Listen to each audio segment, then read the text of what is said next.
Graça e paz, boa noite, igreja. Amém. Glória a Deus. Que tempo de adoração maravilhoso, que tempo de adoração gostoso. Glória a Deus, é muito bom estar e ser igreja com você. Eu quero nessa noite compartilhar uma palavra com você, uma palavra que indignou uma vez o meu coração e trouxe para mim muita clareza, muito entendimento. E eu gostaria de compartilhar com a igreja essa palavra. Eu nunca compartilhei ela aqui em Itaberaba, mas eu gostaria de compartilhar com vocês também essa palavra. Algo que o Senhor queimou no meu coração já tem alguns dias. Uma palavra que com certeza vai edificar a sua vida, amém? Eu quero só pedir um favor para você que está aqui. Carinhosamente diga para a pessoa que está do seu lado: essa noite você pode receber a palavra como um bom alimento e vai fazer uma boa digestão. Ou você pode receber a palavra como um bom chiclete. Você vai mastigar ela essa noite, mas quando sair daqui, vai jogar no lixo. Então fala para ele assim: por favor, tudo depende de como você vai receber essa palavra. Agora pergunta para ele: chiclete ou feijoada, irmão?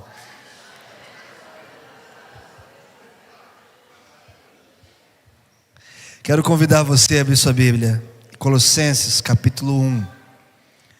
Carta de Paulo à igreja de Colossos, capítulo 1. Nós vamos ler apenas um versículo. O versículo de número 17, eu quero convidar você a se colocar em pé. Você que tem saúde para isso, como uma das formas de reverência à palavra do Senhor. Colossenses capítulo 1, verso de número 17. Diz assim: Ele é antes de todas as coisas, e todas as coisas subsistem por Ele. Vamos ler todos juntos? Vamos lá? Ele é antes de todas as coisas, e todas as coisas subsistem por Ele. Amém. Pode tomar teu assento. Glória a Deus. Se eu for perguntar aqui essa noite, o que é uma coisa? O que é uma coisa? Coisa é coisa nenhuma, mas explica tudo, não é verdade? Coisa é coisa nenhuma, mas explica tudo. Não sabemos, mas falamos, porque não sabemos o que significa coisa, mas falamos como se explicasse tudo. O que é coisa? O que é coisa? Se a gente disser assim: eu estou sentindo uma coisa estranha, a gente não sabe o que é coisa, mas essa coisa está estranha na gente. A gente disser assim: olha, eu preciso te falar uma coisa depois. Mas eu preciso te falar uma coisa depois. Você não sabe o que eu quero falar, mas você sabe que uma coisa vai ser dita. Se a gente falar assim: olha, gente, nesses últimos dias a coisa está feia. Você não sabe o que é essa coisa que está feia, mas você sabe que não está tão bom assim. Se eu falar para você: pega essa coisa para mim, você não sabe o que é para pegar, mas você sabe que tem que pegar alguma coisa. Se eu falar: coisa essa mesa aqui para mim, fala: Vitorino, coisa essa mesa. Você sabe que é para fazer alguma coisa na mesa, mas você não sabe que coisa é. Se eu falar: coisa esse parafuso para esse lado, você sabe que precisa apertar o parafuso, mas não sabe para que lado. Nós usamos a expressão coisa quando nós substituímos qualquer coisa de substantivo a verbo. Isso mesmo, a coisa virou até verbo, porque tem pessoas que falam assim: eles estão coisando. É ou não é? Eles estão coisando. Afinal, como é que a gente pode definir a coisa? Que coisa é essa? Essa coisa é o quê? Essa coisa é a própria coisa. Tem um escritor chamado Manuel Bandeira. Ele escreveu o seguinte: o brasileiro não sabe o nome das plantas, não sabe nome de flores, ou de qualquer objeto, então chama isso de coisa. Não chama só isso de coisa, chama de troço ou também de negócio. Assim descobrimos que em vez de buscar o nome e o entendimento das coisas, usamos coisa no lugar de qualquer coisa. E nós lemos um versículo de Colossenses que diz o seguinte: Ele é antes de todas as coisas, e nele tudo subsiste. Sabe, meu irmão, minha irmã, Paulo, quando ele escreveu essa carta, agora indo para o contexto da palavra, quando Paulo escreveu essa carta para a igreja de Colossenses, lá no início dos anos 60 depois de Cristo, no reinado de Nero, Colossos era uma pequena província cuja capital era Éfeso. Seu povo, em sua maioria, acreditava que o ar que eles respiravam naquela época estavam cheio de forças cósmicas, energias cósmicas, espíritos invisíveis. Acreditavam em Jesus como um homem importante, como Buda, como Maomé, como Sócrates. Colossos não via Deus, apenas o único Deus, como o único Deus soberano, mas via Deus como uma divindade entre outras divindades. Então Paulo escreve a este povo de Colossos, a essa igreja de Colossenses, esta carta afirmando a divindade de Jesus, afirmando que a divindade de Jesus é maior do que qualquer teoria, é maior do que qualquer doutrina e é maior do que qualquer entidade. Então o versículo que eu e você lemos é uma das muitas afirmações do poder e da autoridade de Cristo nesta carta. Paulo então está dizendo para a igreja: Ele é antes de todas as coisas. No versículo anterior vai dizer que tudo foi criado por meio dele e para ele. Paulo então ele exalta Cristo como tudo, como centro, como maior do que qualquer coisa, teoria, doutrina, prática, entidade ou divindade. Então, muitas coisas na igreja de Colossenses, aliás, muitas coisas a igreja de Colossenses não sabia ou confundiam. E isso não está distante também da nossa realidade como igreja. Tem muito crente que crê em Jesus Cristo, mas também crê em horóscopo.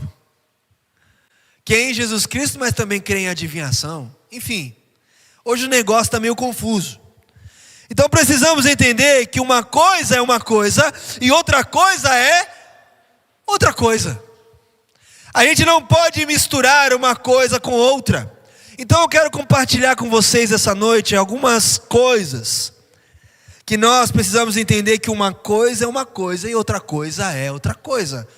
Uma coisa é o que Deus quer de nós, a palavra, a direção, a orientação espiritual. Outra coisa são as teorias humanas, a doutrina humana, a doutrina de demônios, seja lá o que for.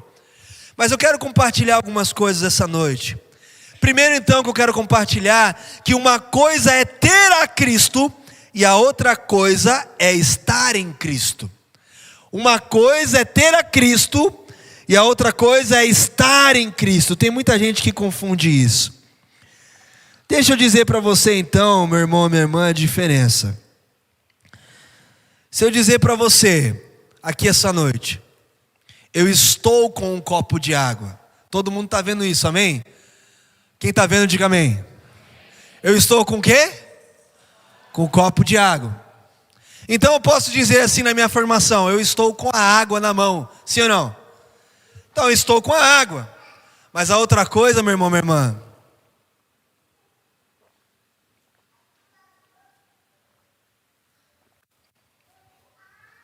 é a água está em mim. Onde a água está agora? Onde a água foi parar? Meu irmão, minha irmã, 2 Coríntios capítulo 5, verso 17, vai dizer uma verdade: que aquele que está em Cristo é uma nova criatura. Não é aquele que ouviu de Cristo, não é aquele que sabe sobre Cristo, não é aquele que tem uma informação sobre Cristo, mas é aquele que está em Cristo. Não é aquele que pensa que Cristo está perto, mas é aquele que está inserido em Cristo. Assim como a água veio para dentro de mim, é aquele que está dentro de Cristo, e aquele é aquela que Cristo está dentro dele. Meu irmão, minha irmã, muitos confundem ter com estar. Ter significa receber algo, mas estar significa permanecer em algo. Por isso que João capítulo 15, Jesus foi enfático em dizer: permaneçam em mim, permaneçam na videira, permaneçam na minha palavra, permaneçam obedientes, permaneçam nos meus mandamentos, permaneçam. Estar em Cristo é permanecer nele, porque tem muitas pessoas que estão se tirando de Cristo, muitas pessoas que estão abandonando a Cristo. Tem muitas pessoas que estão até na religião, mas não estão em Cristo. Tem pessoas que estão em ritos, mas não estão em Cristo. Tem pessoas que estão em doutrinas, mas não estão em Cristo. Tem pessoas que estão em liturgias, práticas, mas não estão em Cristo. E aí confunde, porque uma coisa é uma coisa, outra coisa é outra coisa. Como assim, pastor? Meu irmão, com certeza, Jesus já disse: quando eu voltar, muitos vão dizer: Senhor, em teu nome eu preguei, em teu nome eu fui pastor, em teu nome eu fui do coral, em teu nome eu fui da administração, fui do louvor, em teu nome eu toquei, em teu nome eu evangelizei, em teu nome expulsei demônio, em teu nome eu fiz e aconteci. E Jesus vai falar assim: mas não estava em mim, irmão. Afasta-te de mim que eu não te conheço. Porque uma coisa é uma coisa, outra coisa é outra coisa. Meu irmão, minha irmã, se alguém está em Cristo, implica que aquele que o recebeu deve permanecer nele, deve estar nele e deve estar com ele. Em João capítulo 15, como eu disse lá no versos 6 e 7, se você for ler depois, vai mostrar com clareza que aquele que não permanece em Cristo será lançado no fogo. E aquele que permanece nele e nas suas palavras pode pedir o que quiser e será feito. Qual é o maior desejo nosso como cristão? É saber orar. E não só isso, ser atendido. Qual é o crente que não quer orar e ser atendido, meu Deus do céu? Todo mundo. E por que a gente não é atendido? Porque muitas vezes nós não estamos nele. Porque às vezes a gente está em um monte de coisa, mas não está nele. Sabe, meu irmão, minha irmã, estar ligado a Cristo é melhor do que recebê-lo. Tê-lo como Senhor é melhor do que tê-lo só como Salvador. Tem muita gente que tem Jesus como seu Salvador, mas não tem Jesus como seu dono, como seu Senhor. E ter Jesus como Salvador, gente, é demais. Uau! Mas não é só isso. A gente precisa estar submisso a Ele. A gente precisa estar obediente a Ele. A gente precisa estar debaixo da graça dEle. Por isso que ter Cristo é uma coisa, estar com Cristo é outra coisa. Assim como o copo de água, eu estava com um copo de água, mas ele não fazia parte de mim. Ele estava longe de mim. Mas uma vez que eu coloquei água para dentro, a água se tornou uma comigo. Quem está entendendo o que eu estou falando aqui? Porque uma coisa é estar com a água, outra coisa é eu ser um com a água. Está comigo aqui? Amém? Segunda coisa. Uma coisa é estar na igreja e a outra coisa é ser a igreja. Projeta para nós 1 Coríntios 12, 12. 1 Coríntios 12, 12. Uma coisa é estar na igreja, outra coisa é ser a igreja. 1 Coríntios 12, 12 diz assim: porque assim como o corpo é um e tem muitos membros, e todos os membros, sendo muitos, constituem um só corpo, assim também com respeito a Cristo. Como disse, igreja, estar tem tudo a ver com permanecer. E existem muitas pessoas que permanecem na igreja, ou podemos dizer e dividi-los até em grupos. Por exemplo, na igreja nós temos aqueles que são membros fiéis. Na igreja nós temos os frequentadores esporádicos. Na igreja nós temos os simpatizantes. E na igreja nós temos os visitantes. Mas todos estes grupos que eu citei aqui estão na igreja. Porém, nem todos podem dizer que são a igreja. pode ter formato de uma igreja, mas é às vezes uma religião morta em suas doutrinas e tradições vazias. E são às vezes igreja apenas no ambiente de culto ou de reunião. E talvez você me pergunte, pastor, o que faz a gente ser igreja de verdade? O que nos faz ser igreja? Porque estar na igreja eu já sei, é só ir para o endereço. Mas o que me faz eu me tornar igreja? Então a Bíblia nos dá algumas dicas. Gálatas capítulo 6, verso 17, diz que ser igreja é carregar as marcas de Cristo, onde nós estivermos. Atos capítulo 1, verso 8, ser igreja é carregar a missão e o testemunho de Cristo onde nós estivermos. Ser igreja, como diz Mateus 10, 38, é carregar a cruz de Cristo onde nós estivermos. Ser igreja, conforme Marcos capítulo 4, do verso 30 ao 32, ser igreja é espalhar o reino de Deus. Ser igreja é espalhar a santidade, conforme Efésios capítulo 5, verso 27. Ser igreja é espalhar o amor, conforme 1 João capítulo 3, verso 18. Ou seja, o que nos faz igreja é o evangelho vivo em nós. O que nos faz igreja não é estarmos um logradouro no endereço. O que nos faz igreja é sermos o corpo vivo de Cristo, aonde nós estivermos. Esses tempos atrás eu estava conversando com a Claudete, depois eu conversei com a Júlia, com o Mate, que a reunião, meu irmão, de domingo, ela é um lugar que muitas vezes as pessoas chegam com a consciência de pessoas condenadas. Eu não vou para a igreja porque eu não sou digno de estar lá. Eu não tomo a ceia porque eu não sou digno. Eu sou pecador, etc. E aí fica aquele sentimento de vitimismo.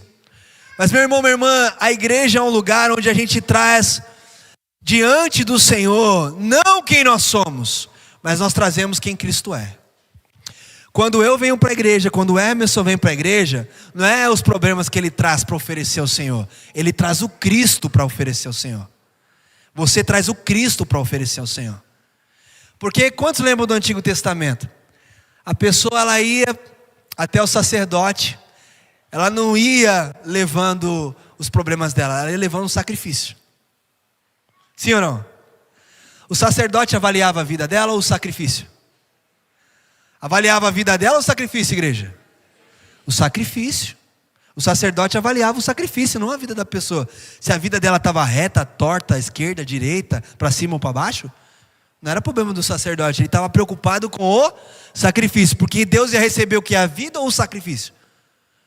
Vamos lá, igreja, me ajuda aí. Deus ia receber do sacerdote a vida da pessoa ou o sacrifício da pessoa? Pois é, Jesus foi o que para nós? Alguns sabem, Jesus foi o que para nós?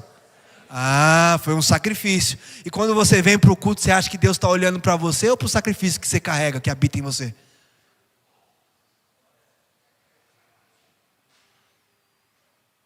Tem muita gente, eu sei que aqui em Itaberaba não, mas tem muita gente que ainda vem para a igreja do jeito errado. Vem querendo que o culto agrade ela, ao invés de trazer um sacrifício vivo para o Senhor. Vem querendo dar uma nota para o culto, ao invés de trazer um sacrifício diante do Senhor. Vem às vezes com medo, porque pecou, porque errou, e não traz o sacrifício que Deus quer. Está trazendo os seus erros, mazelas, problemas. Deus sabe dos seus problemas. Deus sabe das suas dificuldades. Deus sabe das suas limitações. Mais do que você até. Sabia que tem problema que você não sabe que tem, mas Deus sabe que você tem? Tem problema que você não sabe que você tem, mas Deus sabe que você tem. Porque você acha que não é problema. Deus não está preocupado com os seus problemas. Deus quer que quando você entre dessas portas para dentro, Ele não quer ver os seus erros, Ele não quer ver suas falhas. Ele quer ver o Cristo que você trouxe para celebrar aqui dentro. Eu acho que você não entendeu. Vou repetir de novo. Quando você entra por aquelas portas, não importa quem é o pastor, quem é o louvor, Deus está aqui e Ele quer ver o sacrifício que você trouxe para Ele, o Cristo que você carrega. Sabe por quê, irmão? Sabe por quê? Porque quando Deus olha para você, Ele não está procurando os seus erros, Ele não está procurando a sua culpa, Ele não está procurando condenação em você, Ele está procurando o Filho dele em você. Porque nenhuma condenação há para aqueles que estão em Cristo Jesus. Só quem está nele aplaude a Ele no nível que crê, no nível que acredita.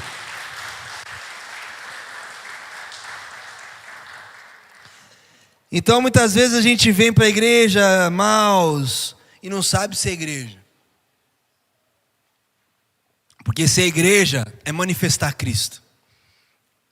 Tem muito crente que vem para a igreja para manifestar a sua tristeza, a sua indignação, a sua revolta, mas não vem manifestar Cristo. Isso não é ser igreja.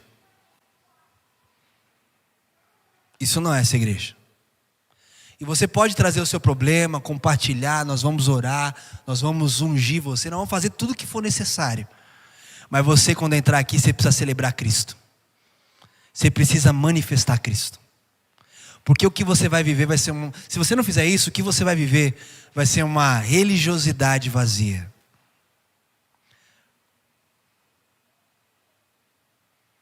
Sabe por que Jesus foi colocado dentro de você, igreja? Para corrigir você, para aperfeiçoar você. Não é para deixar você do mesmo jeito.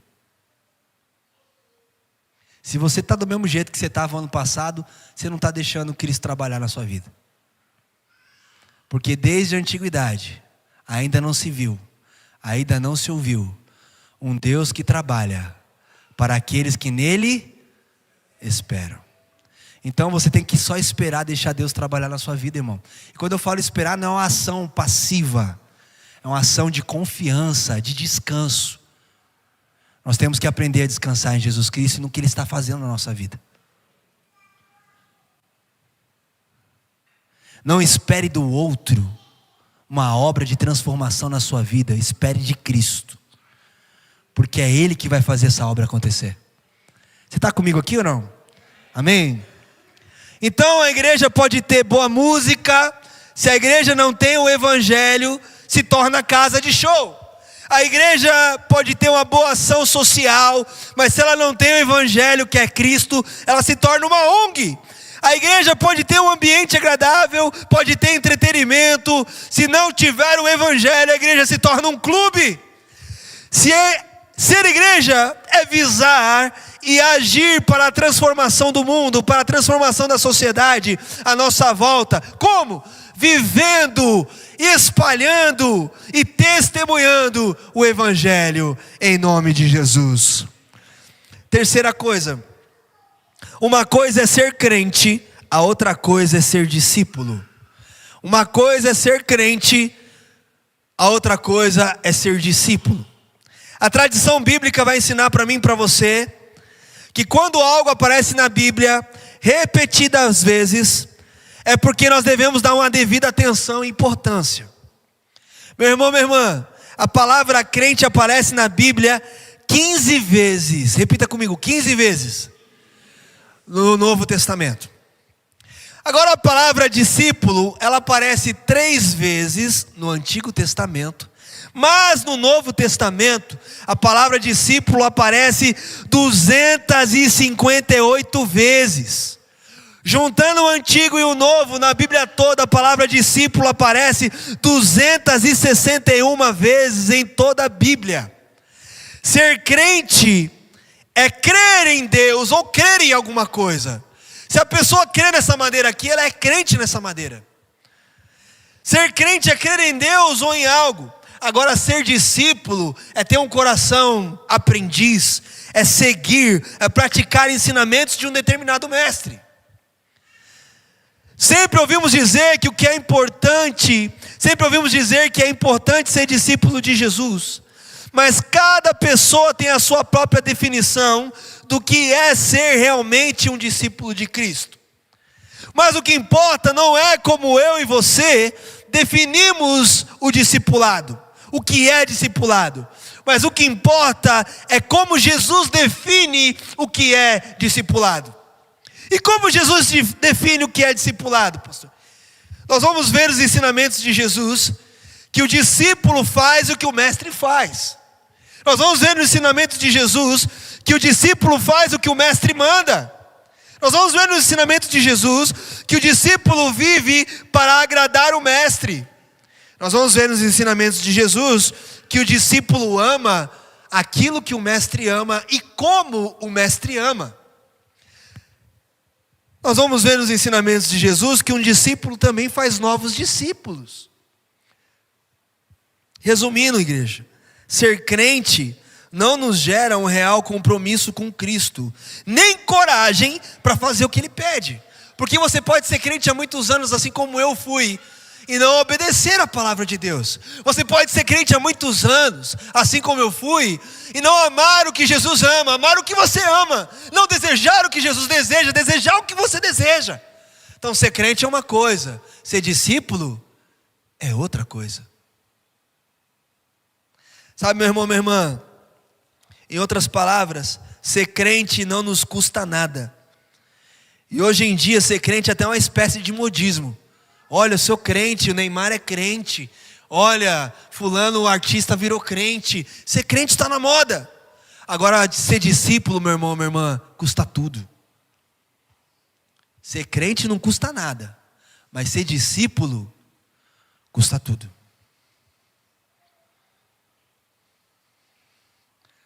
Então, uma coisa é ser crente, outra coisa é ser discípulo.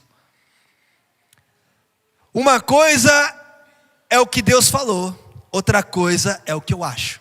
Ezequiel capítulo 13, do verso 1 ao 6, nós vamos ver lá Deus usando Ezequiel para exortar o povo dele.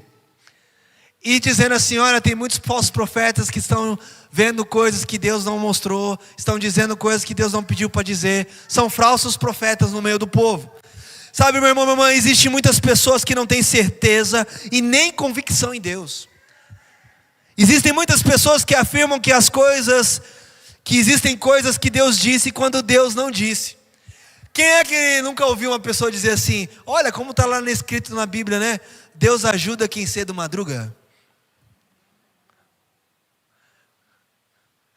Como está escrito lá na Bíblia, lá, Deus escreve certo por linhas tortas. Aonde está isso na Bíblia? Não está. E tem pessoas que dizem que está e tem convicção disso, tem certeza disso.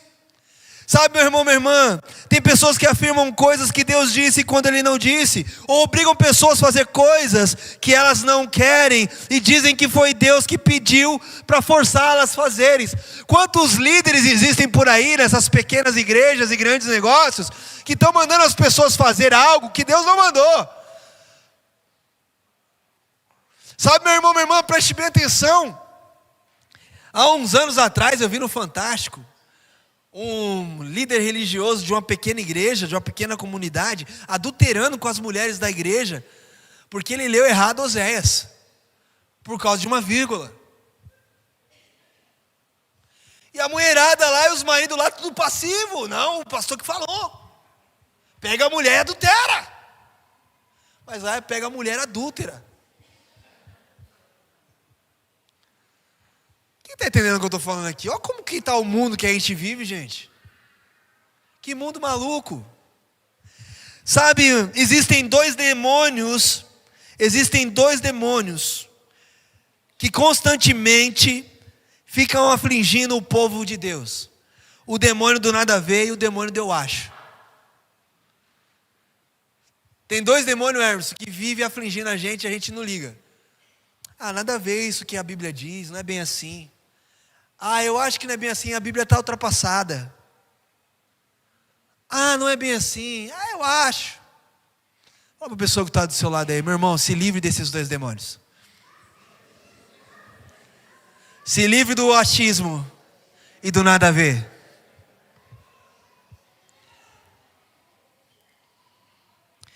Gente, é muito sério nós afirmarmos uma coisa que Deus não disse, porque por aquilo que nós afirmamos, por aquilo que nós falamos, o que nós falamos nós seremos absolvidos ou nós seremos condenados. A Bíblia diz que aquilo que a gente fala, por aquilo que a gente fala, nós podemos ser absolvidos ou condenados. Sabe, meu irmão, minha irmã, no texto de Ezequiel, capítulo 13, do 1 ao 6, Deus diz que vai punir os falsos profetas por suas vaidades e mentiras. E hoje não é diferente. Deus está falando diretamente com quem tem Jesus. Meu irmão, minha irmã, Quem tem Jesus aqui? Levante a mão, deixa eu ver. Quem tem a certeza que tem Jesus? Ok. A Bíblia diz que Deus outrora, Hebreus capítulo 1, verso 1 ao 2. Deus outrora falava pelos profetas, mas hoje Deus fala pelo seu Filho. Quem tem Jesus tem que ouvir Jesus. Quem tem Jesus tem que obedecer Jesus, porque Jesus mora em você. Agora, sabe quando Deus levanta um profeta na sua vida? Quando Jesus está falando, quando Jesus está gritando e você não ouve. Aí Deus levanta alguém para falar com você. E às vezes é para falar de uma forma que você não gosta muito, simplesmente porque você não ouviu Jesus primeiro. Sabe, meu irmão, minha irmã, Deus só vai usar um profeta na nova aliança, ou um porta-voz, se você não quer ouvir o Filho, ou se você não está ouvindo o Filho. E quem ouve o Filho nunca vai ser manipulado por profecias. Quem ouve o Filho nunca vai ser manipulado por líderes déspotas, malucos. Quem ouve o Filho não se engana. Quem ouve o Filho não vai ser enganado pelo anticristo, porque conhece a voz do seu pastor. Como ovelha conhece o pastor. Sabe que nos últimos dias muitos serão enganados, até os escolhidos, a Bíblia diz. Por quê? Porque qualquer pessoa que vai falar algo que manipule você, que engane você, vai fazer você mudar de ideia de muitas coisas, daquilo até que você acredita, porque você não conhece a voz do seu pastor. E eu não estou falando desse pastor humano aqui não, eu estou falando do supremo pastor, Jesus Cristo. Meu irmão, minha irmã, hoje nós estamos vivendo a era dos seguidores, sim ou não? Nas redes sociais, sim ou não? O que tem de gente indo atrás de pastores, líderes, profetas, apóstolos, querubins ungidos. Esses dias a pastora estava vendo aí, a pastora do Pix, né? Teve uma pastora do Pix aí que deu uma rola esses dias aí, que eu nem lembro o nome dela. A mulher falava uma profecia: se você gostou da profecia, me faz um Pix da sua idade. Era assim o negócio. Ô, glória não, misericórdia, irmão. Olha o nível que nós estamos. E ela tem 2 milhões de seguidores. Não sei se é de verdade, se é comprado. 2 milhões de pessoas seguem uma pessoa que está manipulando o evangelho. Meu irmão, não está normal esse mundo não. A gente não pode viver como se as coisas estivessem tudo bem, tudo ok. Porque uma coisa é uma coisa, outra coisa é outra coisa.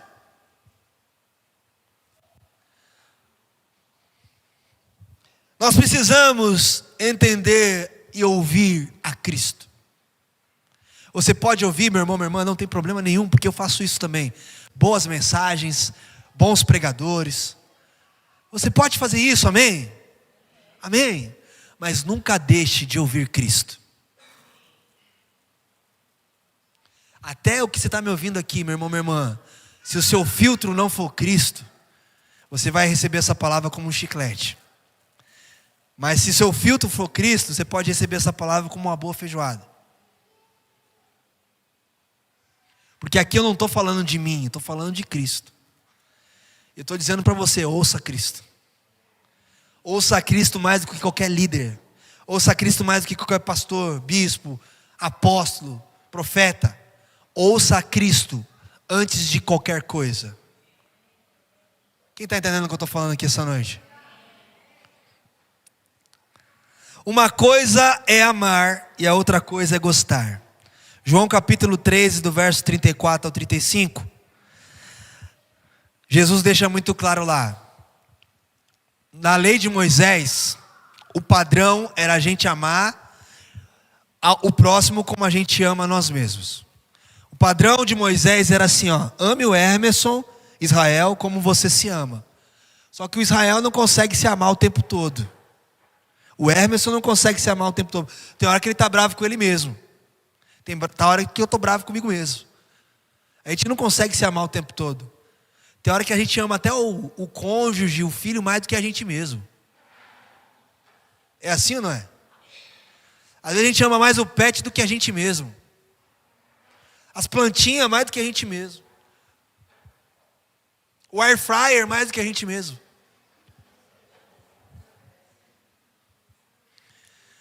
Aí Jesus chega lá em João 13 e fala assim: um novo mandamento eu vou dar para vocês então. Esquece o mandamento de Moisés, agora presta atenção no meu novo mandamento. Você vai amar o próximo. Eu vou ter que amar a Rosa como Jesus amou. Porque o padrão, como o Hermes falou, a régua subiu. O padrão não sou mais eu. O padrão agora é Cristo. Amar como Cristo ama. Meu irmão, vamos ser sinceros. A gente ama todo mundo? Ah, você ama, né? Você é demais. A gente não ama todo mundo. A gente gosta de alguns e ama outros. Sim ou não? E para amar a gente tem que gostar primeiro. Eu só amo se eu gosto. Se eu não gosto, eu não amo. Eu lembro quando eu era pequeno, eu assistia a Família Dinossauro. E lá tinha um bebezinho lindinho. Ele falava sempre: não é a mamãe. Mas ele tinha uma outra frase também fantástica: precisa me amar. Precisa me amar. Meu irmão, minha irmã, talvez você não ame o pastor Israel, porque você não gosta dele. Mas por causa de Jesus, você precisa me amar. Ainda que você olhe para mim e diga: não é a mamãe. Porque a mamãe eu gosto. Quem está entendendo o que eu estou falando aqui? Porque, preste bem atenção, gostar é querer perto. Eu só quero perto de quem eu gosto. Gostar é querer perto, mas amar é querer bem. Repita comigo: gostar é querer perto, amar é querer bem. Só que tem pessoas que amam assim: eu quero a Mel bem longe de mim. Eu amo a Mel bem longe de mim, né? Mas não é assim que funciona. Uma parábola maravilhosa é a parábola do bom samaritano, Claudete. O samaritano chega naquela estrada, ele tem duas atitudes: ele gosta e ama. Ele vai, ele se aproxima porque ele viu a situação daquela pessoa que foi ali roubada e espancada, e ele quer o bem dela a ponto de levar para uma hospedaria para ser cuidado. Meu irmão, minha irmã, nossa cultura ensina a gente a gostar primeiro para depois amar. Mas na cultura e no mandamento de Jesus, ensina a gente a amar primeiro e gostar depois. Amar primeiro e pensar se gosta depois. Essa é a cultura. Agora, meu irmão, minha irmã, o que você acha? O que você pensa? E qual a sua opinião sobre isso? Isso não é Bíblia. A Bíblia é: ame como Jesus amou. Ame como Jesus amou. Jesus fez acepção de pessoas? Vamos lá, igreja. Jesus fez acepção de pessoas? Não. Não fez. Então por que eu e você queremos fazer? Porque muitas vezes eu e você queremos escolher quem a gente vai amar. Fala para a pessoa que está do seu lado aí: eu sei que você não gosta muito de mim, mas você precisa me amar. Te amo, viu, varão?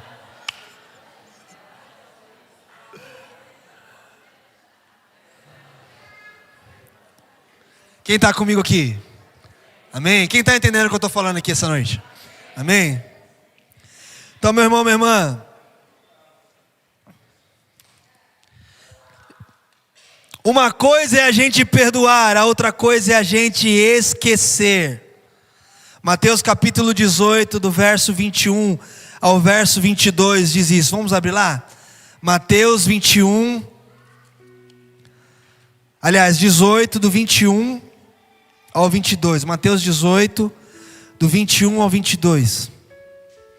Diz assim: então Pedro, aproximando-se, lhe perguntou: Senhor, até quantas vezes eu tenho que perdoar? Até quantas vezes meu irmão pecará contra mim para que eu lhe perdoe? Até 7 vezes? E Jesus lhe respondeu: Não te digo até 7 vezes, mas até 70 vezes 7. Uma coisa é perdoar, outra coisa é esquecer, irmãos. Muitos acham que perdoar é esquecer. Por isso tem uma grande dificuldade de perdoar. Eu não vou esquecer nunca o que essa pessoa fez comigo. Ela me magoou, ela me entristeceu, ela me fez mal, ela me defraudou. Eu não vou esquecer nunca, por isso eu não perdoo. Pedro pergunta para Jesus quantas vezes seria necessário ele perdoar. E Jesus não dá uma fórmula, nem um resultado. Olha, é 490 vezes. O que Jesus fala é que isso vai sempre fazer parte da nossa vida. O quê? O perdão. Sabe por quê, meu irmão? Jesus nos ensinou a orar o seguinte: Pai, perdoa-nos. Perdoa as nossas dívidas, as nossas falhas, os nossos erros, como nós temos perdoado. Mas essa oração vai fazer sentido se você não perdoa? Pergunto, a oração do Pai Nosso vai fazer sentido se você não perdoa? Pai, perdoa as minhas dívidas, perdoa os meus erros, as minhas falhas, assim como o Senhor tem me perdoado. Não faz sentido. Meu irmão, minha irmã, quem menos merecia perdão era quem? Eu e você. Aliás, a gente não merecia. A gente não merece perdão. Eu e você não merecíamos perdão nenhum, igreja. Mas graças a Deus que não é pelos nossos méritos, é pelos méritos daquele que perdoa. Sabe, meu irmão, minha irmã, perdoar tem que fazer parte da nossa vida. Jesus também não ensinou que perdoar é esquecer. Quem perdoa esquece. Não. Mas a vida com Cristo nos ensina que perdoar é lembrar, e ao lembrar, isso não nos causa mais dor, porque a gente liberou isso. Não perdoar é você, como diz o ditado, tomar um copo de veneno esperando que o outro que te feriu, que o outro que te magoou morra. E quem está morrendo aos poucos é quem? É você, quem bebeu o veneno. Sabe, meu irmão, minha irmã, o perdão não nos causa amnésia. O perdão não nos causa Alzheimer. Pelo contrário, o perdão nos alivia a dor quando lembramos daquele que nos feriu. As nossas cicatrizes, meu irmão, minha irmã, revelam para nós que nós não estamos mortos. Porque se nós não tivéssemos cicatrizes, isso significaria que aquela ferida que foi aberta sangrou até a gente morrer. Mas quando a gente olha para a nossa cicatriz, a gente lembra aonde a gente machucou, o que nos machucou, como nos machucou, mas aquela cicatriz já foi fechada e ela não dói mais. E é sinal de que a gente está vivo pela graça de Deus. Agora tem muita gente que está ferida na igreja. Isso não acontece aqui em Itaberaba não. Só acontece lá em Taboão da Serra, minha igreja de origem. Tem muita gente que está ferida na igreja. A cicatriz está abertona e ainda está sangrando em cima do outro. E muitas vezes descontando no outro que não tem nada a ver. Meu irmão, minha irmã, o perdão tem que fazer parte da nossa vida, independente do que te causaram. Sabe, recentemente eu tenho visto muitas reportagens de mães que chegam para os assassinos dos seus filhos e falam: eu te perdoo. Eu nunca vi isso, cara. Nunca vi isso. Você chegar para alguém que te feriu ou feriu alguém da sua família e falar: eu te perdoo. Cara, isso é fé. Isso é fé. Será que a gente tem essa fé? Tem pessoa que não dá a paz para nós, a gente fica sem paz. E a gente fica sem paz a semana inteira. Fulano da igreja não falou comigo. Eu sei que você não é assim, amém? Só lá em Taboão da Serra. Mas cutuca a pessoa que está do seu lado aí e fala assim: você já conheceu alguém assim, né?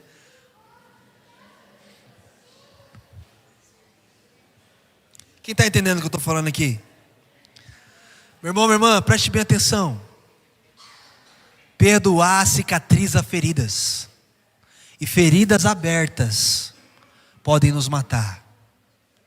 E eu não estou falando fisicamente só não. Eu estou falando espiritualmente. Feridas abertas podem nos matar. Por último, uma coisa é religiosidade, outra coisa é espiritualidade. Uma coisa é religiosidade, outra coisa é espiritualidade. A religiosidade, igreja, são gaiolas que tentam prender Deus. E essas gaiolas têm muitos nomes: rezas, terços, novenas, orações, mantras, promessas, corão, Bíblia mal interpretada, mal entendida. Mas embora os religiosos não percebam, o fato é que essas gaiolas estão vazias. Tim Keller, ele escreveu uma coisa fantástica. Tim Keller escreveu antes de morrer uma frase que diz assim: a religiosidade faz-nos orgulhosos daquilo que fizemos, mas a verdadeira espiritualidade faz-nos orgulhosos daquilo que Cristo fez. Quem é religioso quer aplauso, irmão? Eu fiz. Olha essa árvore que linda, eu que fiz, eu que montei. Olha essa igreja que linda, fui eu que pintei. Olha esse pastor lindo, fui eu que fiz.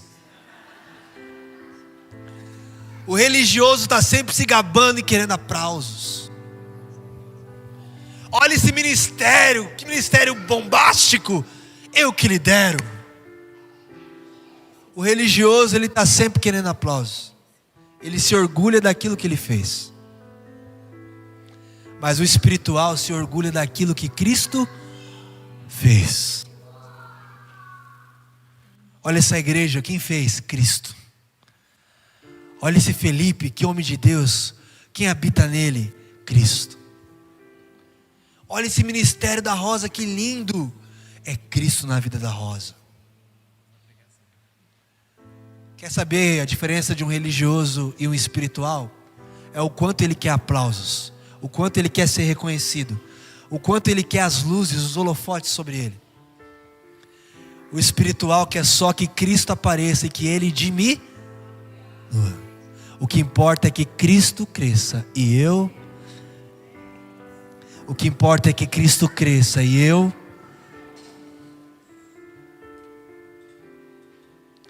Sabe, meu irmão, minha irmã, viver a religiosidade é viver um sistema de crença onde eu tenho que acreditar em Deus. E eu quero dizer para você que Deus não precisa ser acreditado. Deus não precisa do seu crédito para que você debite com juros e correção monetária. Deus não precisa do seu crédito para que você possa debitar dele depois. Deus não precisa que você acredite nele. Deus precisa ser reconhecido, como a Júlia falou aqui no louvor. Deus precisa, igreja, da sua resposta de amor a Ele. Deus precisa da sua resposta ao amor dEle por você. Isso é espiritualidade. Pois afinal de contas, eu e você não somos seres religiosos passando por uma experiência espiritual. Nós somos seres espirituais passando por uma experiência carnal. E uma experiência carnal que a gente tem que vencer, porque a carne é, mas o espírito está pronto, preparado. Quero concluir dizendo isso, igreja.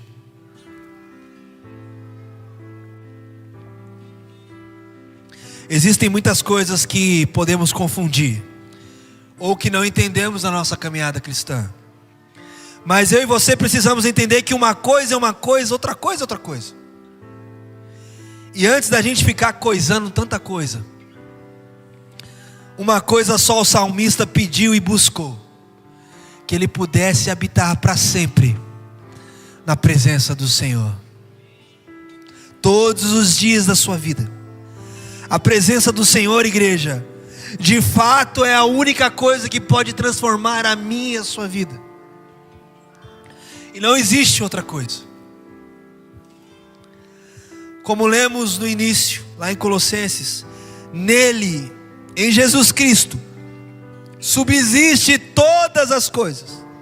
Estar em Cristo, ser igreja, ser discípulo, ouvir a sua voz, o amor, o perdão e a espiritualidade. Porque tudo vem dele, tudo é por ele, e para ele são todas as coisas. Sabe, meu irmão, minha irmã, que você possa sair daqui essa noite entendendo isso. Qual é a coisa que eu mais preciso em Deus? E eu não conheço outra coisa a não ser Jesus Cristo, a presença do Senhor.